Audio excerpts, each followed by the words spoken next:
name is Dyana Dreke. I work as a full-time program coordinator of the Western Cape Network for Community Peace and Development.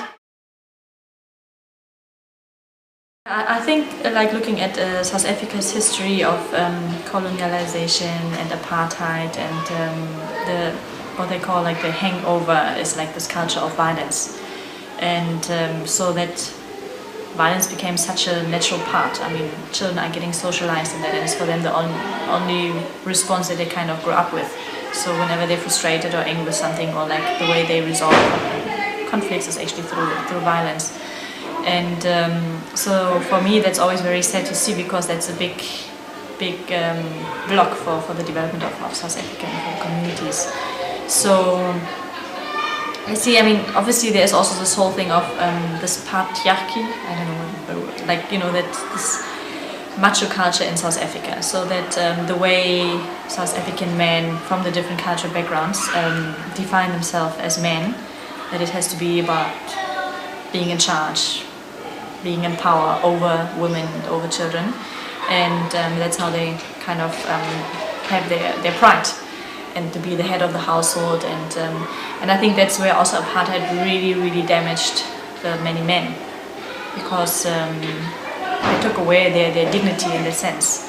Because even during the apartheid days you had kind of this enemy, and men would come together and they would join force to kind of protect their families. But then now, after the apartheid end, there is not enough work, and but then there's this women empowerment project. So I think there's quite a lot of tension then between men not being able to provide for their own families, and you know, then the lack of pride that comes with that, and then the frustration and aggression that comes with them, that they're not able to provide or be the men of the household. Yeah, so obviously you hear South Africa highest rates of rape, domestic abuse, so all these really dark numbers. And working in the communities, you hear the cases, like also just recently in Guguletu, where a young 10-year-old girl was raped and killed by her own uncles, and in a granny's house. And so it's very hectic then to hear all these stories.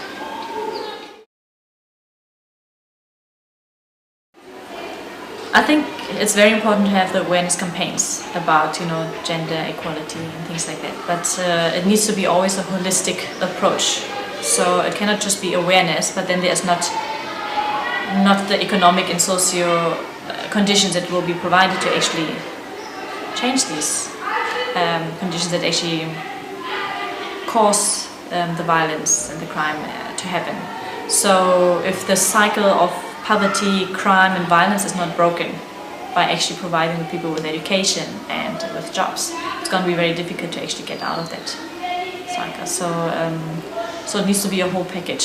So, and if the SDG is going to be addressing all these different needs on the different levels, and then I think it's a good route. And it's always good to have it, you know, like coming from the grassroots level, but also on local, national and then international level, that it's all kind of streamlined about what is it that we want to see to reach gender equality.